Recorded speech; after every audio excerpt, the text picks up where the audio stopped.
श्रीमन नारायण नारायण नारायण श्रीमन। बोलिए गौरी गोपाल भगवान की। स्वागत है आपका आज की मंगलमय प्रश्नोत्तरी में। जो YouTube पर जुड़ रहे हैं आप सभी चैनल को सब्सक्राइब करके शेयर कर लें। सवाल किसका है, हाथ उठाएं। चलो, जिनका प्रश्न है आप खड़े हो जाइए। जी प्रभु जी राधे राधे। हाँ जी, आपके चरणों में दास का कोटि कोटि वंदन प्रणाम। खुश रहिए। प्रभु जी मेरी दो जिज्ञासाएं जिसे आप शांत करने की कृपा करें। जी, पहला मेरा सवाल है कि जब भगवान ही सब कुछ करने कराने वाले हैं तो फिर इंसान दोषी क्यों है? तो आप क्या चाहते हैं कि भगवान ही दोषी रहें? नहीं, जैसे कि कहा जाता है कि मतलब चोर चोरी करे और दोष भगवान को दे? नहीं, जैसे क्या चाहते हैं आप? मैं ये चाहता हूँ उनकी मर्जी के बिना पत्ता नहीं हिलता। ठीक तो है। हम कोई भी कर्म करते हैं तो जब बुरा करते हैं तो हमारे मत्थे मर दिया जाता है कि हमने अपनी बुद्धि से करा, और जब अच्छा करते हैं तो ये कहते हैं कि भगवान की कृपा से। ना ना, अच्छा भी आपका है। नहीं, तो यही तो जिज्ञासा। अच्छा भी आपका है और बुरा भी आपका है। अब ईश्वर क्या करते हैं ये बताओ कि जो जज होता है जी, यदि वह किसी को फांसी की सजा देता है तो क्या जज की उस व्यक्ति से पर्सनल दुश्मनी है? नहीं, तो जज ने उसे फांसी काहे दे दी? उसके कर्मों के आधार पे। हाँ, जैसे उसके कर्मों के आधार पर जज ने फांसी दी, उसी प्रकार ईश्वर तो केवल जज बन के आपके कर्मों का हिसाब किताब करते हैं। प्रभु जी आपकी बात बिल्कुल ठीक है। ईश्वर का वही काम है जो एक जज का काम है। सांसारिक जज शायद पैसों में बिक भी जाए, पर परमात्मा एक निष्पक्ष जज है जो कभी किसी के बिकाऊ नहीं है, कोई खरीद नहीं सकता, किसी को कौड़ी कम नहीं देता, किसी को दमड़ी ज़्यादा। समझदार तो चुप रह जाता, मूर्ख शोर मचाता, मेरे मालिक की दुकान में सब लोगों का खाता। तो प्रभु जी प्रेरणा तो भगवान ही देते हैं हमें कुछ भी करने की, तो हम कैसे कर सकते हैं? क्या आपको हम कहें कि आग में कूद जाओ, कूद जाओगे? नहीं कूदेंगे। क्यों? जब इंसान कुछ बुरा करने वो होता है पहले जो हम पूछ रहे हैं उत्तर दो। नहीं हम कूदेंगे। आपसे कहें आग में कूद जाओ, कूदोगे? नहीं कूदेंगे। क्यों नहीं कूदोगे? क्योंकि जानते हैं कि आग में जलेंगे। तो आप ये भी तो सोचो कि हमारे द्वारा भगवान ही तो कह रहे हैं कि आग में कूद जाओ, तो काहे नहीं कूद रहे हो? ठीक है। मतलब आग में आप इसलिए नहीं कूद रहे हो क्योंकि आपको समझ है कि आपके लिए क्या सही है और क्या गलत है।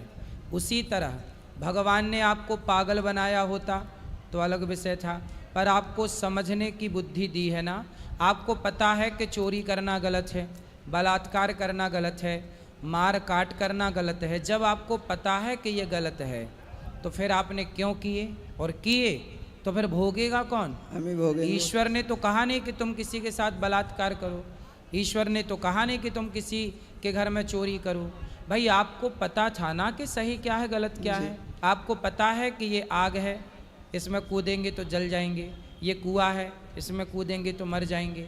आपको जब पता है सही गलत का तो फिर दोष आपका हुआ ना, ईश्वर का कैसे हुआ? लेकिन प्रभु जी फिर भी परिस्थितियां ऐसी बन जाती हैं। आज भी केस देखने को आते हैं कि महिलाएं जल रही हैं जिंदा, या कोई आत्महत्या कर रहा है डिप्रेशन में जाके, या कोई परीक्षा में फेल हो गया। हाँ। तो परिस्थितियां वैसी बन जाती हैं कि इंसान तो करने पे मजबूर हो जाता है। क्यों ऐसी बनाते हो? परिस्थितियां बनाने वाला कौन है?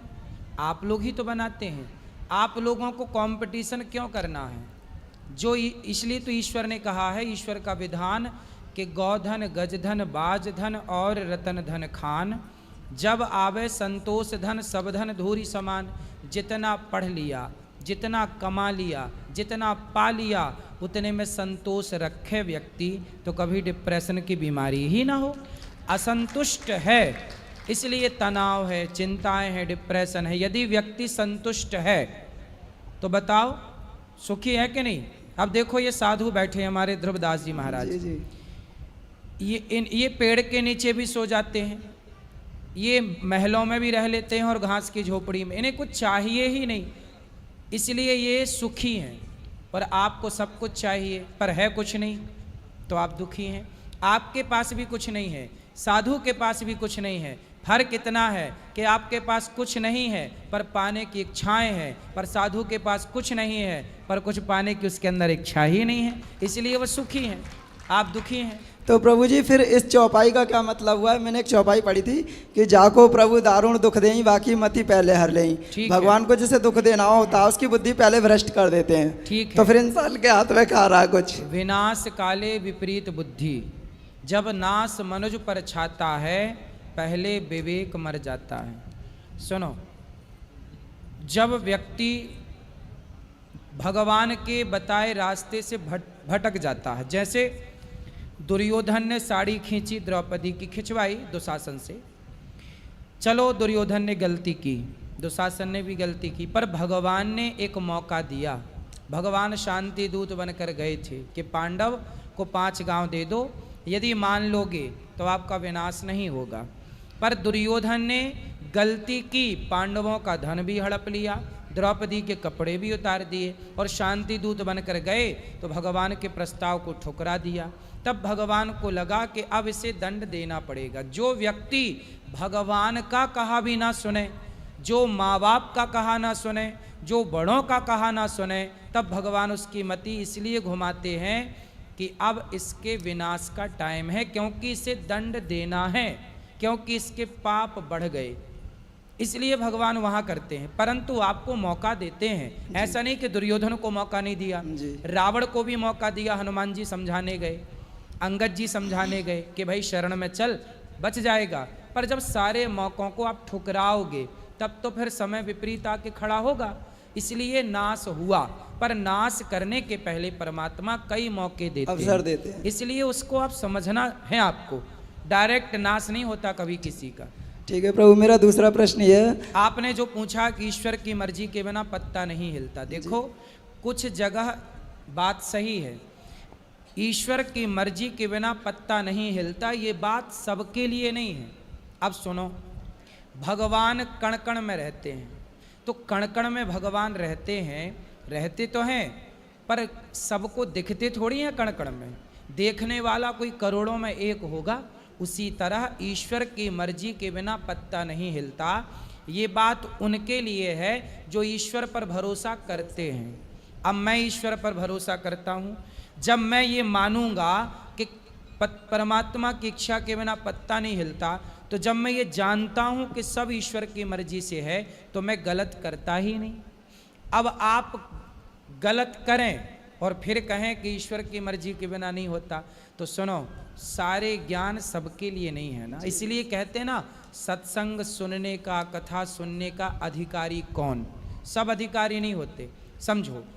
अब बताओ, परमाणु बम पाकिस्तान के पास चला गया, क्या वो अधिकारी था? नहीं। यदि शक्ति गलत व्यक्ति के हाथ में चली जाए तो वो उसका क्या करता है? दुरुपयोग करता है। इसीलिए कहते हैं कि कुछ ज्ञान ऐसे हैं जिस ज्ञान को पाने के अधिकारी सब लोग नहीं है। तो जो ये वाला ज्ञान है कि ईश्वर की मर्जी के बिना पत्ता नहीं हिलता, इस ज्ञान के भी अधिकारी सब थे नहीं, पर यह ज्ञान सब तक पहुंच गया, तो इस ज्ञान के बल पर लोग मिसयूज कर रहे हैं पाप स्वयं, और दोषी बना रहे हैं ईश्वर को। ठीक है प्रभु, मेरा दूसरा प्रश्न ये है कि भगवत गीता में भगवान श्री कृष्ण अपनी विभूतियाँ बताते हैं कि पक्षियों में गरुड़ में हूँ, जलाशयों में समुद्र में हूँ, ऐसे ही बताते हैं कि इंद्रियों में मन में हूँ। और हम बात बात पे सुनते हैं आचार्यों से कि मन को वश में करो। हाँ। तो जब भगवान श्री कृष्ण इंद्रियों में मन खुद अपने आप को बता रहे हैं, तो हम मन को कैसे वश में कर सकते हैं फिर? और किसी ने करा हो तो उदाहरण दे के बताइए। जिस गीता की आप बात कर रहे हैं, उसी गीता में भगवान से अर्जुन ने पूछा कि चंचलम ही मनः कृष्ण। अर्जुन ने कहा कि प्रभु मेरा मन बड़ा चंचल है, मैं क्या करूं? ये अर्जुन ने सवाल किया गीता में कृष्ण भगवान से। तब भगवान ने कहा कि अभ्यासेन तु कौन्तेय वैराग्येण च गृह्यते। हे अर्जुन, जैसे मंदारी बंदर को अभ्यास के बल पर प्रैक्टिस करा करा के बंदर को वश में कर लेता है, मंदारी के इशारों पर बंदर नाचता है कि नहीं? यदि बंदर को वश में किया जा सकता है तो अभ्यास के कारण मन को भी वश में किया जा सकता है। अब रही बात कि मन को वश में क्यों करना है, भाई मन को वश में नहीं करोगे तो पराई स्त्री में मन चला जाएगा, दूसरे के धन में मन चला जाएगा। इसलिए मन को कंट्रोल करना ही पड़ता है, क्योंकि पूरा खेल मन का है। मन के हारे हार है, मन के जीते जीत, मन ही मिलावत राम से, मन ही करत फजीत। तो मन का खेल है पूरा, इसलिए प्रभु जी, कंट्रोल। किसी ने करा है, एक आध नाम बता सकते हैं आप, किसी ने मन को वश में किया हो अपने? सुखदेव जी ने मन को वश में किया, ठीक है। बड़े बड़े साधु संतों ने। अब देखो ये संत जन बैठे तो हैं, मन कंट्रोल में है। बहुत सारे साधु हैं जिनका मन नहीं भटक रहा है। अब बताओ, मन को वश में करना कठिन तो है, पर कर सकते हैं, कोई बहुत बड़ी बात नहीं है। आप अपनी पत्नी के संग रह करके अपनी पत्नी में खुश हैं, पराई स्त्री में आपका मन नहीं जाता। आप गांव घर में देखिए, बहुत सारे लोग हैं जो अपनी पत्नी अपने पति में ही खुश हैं, किसी और नारी को बिल्कुल नहीं देखते गलत नज़र से। वो भी तो मन को वश में किए बैठे हैं। हम जितना कमाते हैं अपनी कमाई में खुश है, आपके करोड़ रुपया पे हम बिल्कुल नज़र नहीं रखते, तो हमारा मन भी तो वश में है। भाई मन आजकल चौराहे में बैठ के बहन बेटियों को ताकना, छेड़ना, गलत गलत बोलना, ये लोग चंचल वाले हैं, इनका मन भटक रहा है। पर बहुत लोग हैं, साधु भी क्यों, गृहस्थ लोग भी बहुत सारे हैं जिनका मन कंट्रोल है। और कंट्रोल का मतलब ये है कि औरों की अपेक्षा उनका अधिक कंट्रोल है। यदि और अभ्यास करें तो पूरा कंट्रोलिंग हो जाए। Nothing is impossible, everything is possible. असंभव कुछ भी नहीं है, करने से सब होता है। रसरी यावत जात है, सिल पर पड़त निशान, करत करत अभ्यास के, जड़मति होत सुजान। करने से मन भी वश में हो सकता है। बहुतों का है, बहुतों का है। ठीक है प्रभु, राधे राधे। राधे राधे। राधे राधे गुरु जी। जी जय सिया राम। जय सिया राम। मैं भोपाल मध्य प्रदेश से आया हूँ। रोमी सिया राम मेरा नाम है। मैं आपका प्रशंसक भी हूँ और आपका हितैषी भी हूँ। और गुरुजी, मेरा एक प्रश्न है जो बहुत ही निष्पक्ष है। साईं बाबा के जो भक्त हैं और उनके जो भाव हैं, और आपके जो भक्त हैं और उनके जो भाव हैं, दोनों के भाव में अंतर क्या है गुरुजी? साईं बाबा के भक्त, साईं बाबा के भक्त साईं बाबा को क्या मानते हैं, बताओ आप। वो उनके लिए पूजनीय है गुरुजी, जैसे कि आप मेरे लिए पूजनीय है। नहीं, पूजनीय अलग अलग तरीके से होता है। जैसे गुरु भी पूजनीय होते हैं, देवता भी पूजनीय होते हैं, माँ बाप भी पूजनीय होते हैं, संत भी पूजनीय होते हैं, बड़े बुजुर्ग भी पूजनीय होते हैं, और भगवान भी पूजनीय होते हैं। तो आप पहले हमें ये कन्फर्म कराओ कि साईं बाबा को आप किस कैटेगरी में रखते हैं, देवताओं की कैटेगरी, कि भगवान की, कि संत की, कि गुरु की। पहले तो ये निश्चित करो कि वो किस स्थान पर हैं। वो संत के स्थान पर हैं गुरुजी, मेरे नज़र से तो वो संत ही हैं। यदि साईं बाबा को संत मान करके पूजा की जाए, संत मान के सम्मान किया जाए तो अच्छा है, बुराई नहीं है। पर यदि साईं बाबा को भगवान मान करके पूजा की जा रही है तब फिर वो गलत है, क्योंकि भगवान सब नहीं हो सकते। कोई व्यक्ति यदि भगवान हो सकता तो फिर भगवान, फिर कोई व्यक्ति सब, फिर भगवान के मंदिर क्यों है, फिर व्यक्तियों के मंदिर हों, इन बाबा के, उन बाबा के, सब बाबाओं के फिर मंदिर हों, फिर भगवान के मंदिरों की क्या ज़रूरत थी। मतलब सब भगवान नहीं हो सकते ना। जिनके चरण लक्ष्मी जी दबाती हैं, हम लोग भगवान उन्हें मानते हैं। अब क्या साईं बाबा के पांव लक्ष्मी जी दबाएंगी? फिर तो भगवान की, जैसे आप बताओ, क्या कोई भी मर्द, कोई भी पुरुष आपका पति हो सकता है मैया? कितने पति हो सकते हैं कम से कम, या ज़्यादा से ज़्यादा? बोलो। एक पति एक है, दूसरे का कोई विकल्प, दूसरा कोई विकल्प। जैसे पति एक है, दो नहीं हो सकते पतिव्रता नारी के लिए, ऐसे भक्त के लिए भगवान एक है, दूसरा कोई भगवान नहीं हो सकता। एक भगवान, एको ब्रह्म द्वितीयो नास्ति। वह एक कौन? भगवान श्रीमन नारायण। भगवान नारायण ही एक परमात्मा है, जिनको राम कहते हैं, जिनको कृष्ण कहते हैं। गुरुजी, जैसे वृंदावन आते हैं तो बाहर आपकी तस्वीर, फोटो लेकर जाते हैं घर, तो स्वाभाविक है कि पूजा करते होंगे, तो वो कौन से भाव हैं गुरुजी? वो गुरु के भाव से। साईं बाबा भी गुरु ही है ना गुरु? हाँ, गुरु के भाव से यदि आप पूजें, संत के भाव से पूजें तो गलत नहीं है, पर भगवान सबको बना देना गलत है। भगवान केवल भगवान के जैसे केवल भगवान है, कोई दूसरा व्यक्ति कभी भगवान नहीं हो सकता। गुरु भगवान तक पहुंचाने का एक साधन है। अब मेरे भाव आपके प्रति हैं, मैं आपको भगवान के ही रूप से देखता हूं, तो गलत है क्या? नहीं, आप मुझे अपने गुरु के रूप में देख सकते हैं। तो अपने गुरु तो भगवान से भी बड़े हैं ना गुरु जी? ना, गुरु कभी भगवान से बड़े नहीं होते। भगवान का रास्ता उन्हीं ने ही बताया है। हाँ, रास्ता बताया है। गुरु की, भगवान की पहचान गुरु ने कराई। अब छोटा सा उदाहरण से समझते हैं। गुरु गोविंद दोऊ खड़े, काके लागू पाए, बलिहारी गुरु आपने, गोविंद दियो बताए। अच्छा ये बताओ, यदि गुरु के बगल में आकर के गोविंद खड़े हो जाएं, भगवान खड़े हो जाएं, तो आप लोग पहला प्रणाम किसे करोगे? गुरु जी को करेंगे। आप सब बताओ, यदि भगवान आए और गुरु खड़े हों और भगवान, तो पहला प्रणाम आप किसे करोगे? जोर से, जोर गुरु से, जी को। जोर से। पहला प्रणाम करेंगे गुरु को। क्यों? क्योंकि गुरु के कारण ही हमें गोविंद का ज्ञान हुआ है। हमें गुरु ना मिलते तो गोविंद हमारे बगल में आके खड़े हो जाते, तो हम कैसे पहचानते कि ये गोविंद हैं? वो तो गुरु ने बताया ना कि भगवान ने एक उंगली से पहाड़ उठाया, भगवान ने लीला की, उनके बाल ऐसे, उनकी आंखें ऐसी, उनका स्वरूप ऐसा। तो गुरु के द्वारा भगवान का बोध हुआ। पहला प्रणाम किसका? गुरु का। परंतु पहला प्रणाम गुरु का है, पर इसका मतलब ये नहीं कि गुरु भगवान से बड़ा हो गया ना। गुरु भगवान से बड़ा नहीं है। गुरु को पहला प्रणाम इसलिए कि गोविंद का ज्ञान गुरु से हुआ, तो पहला प्रणाम गुरु को और आखिरी प्रणाम समर्पण भगवान के चरणों में होना चाहिए। भगवान बड़े हैं, गुरु का सम्मान करना है। गुरु का, गुरु भगवान के समकक्ष हैं। समझो, गुरु भगवान के क्या हैं? समकक्ष हैं, पर गुरु भगवान नहीं है। गुरुर ब्रह्मा गुरुर विष्णु। गुरु ब्रह्मा है। कौन से ब्रह्मा? जैसे ब्रह्मा सृष्टि करते हैं, ऐसे गुरु आपके भीतर नए नए अच्छे अच्छे थॉट, विचार भरते हैं, विचारों की सृष्टि करते हैं। इसलिए ब्रह्मा। गुरुर विष्णु, जैसे विष्णु भगवान पालन करते हैं, ऐसे गुरु आपके अच्छे विचारों का पालन कथा सुना सुना के करते हैं कि वो अच्छे विचार बने रहें।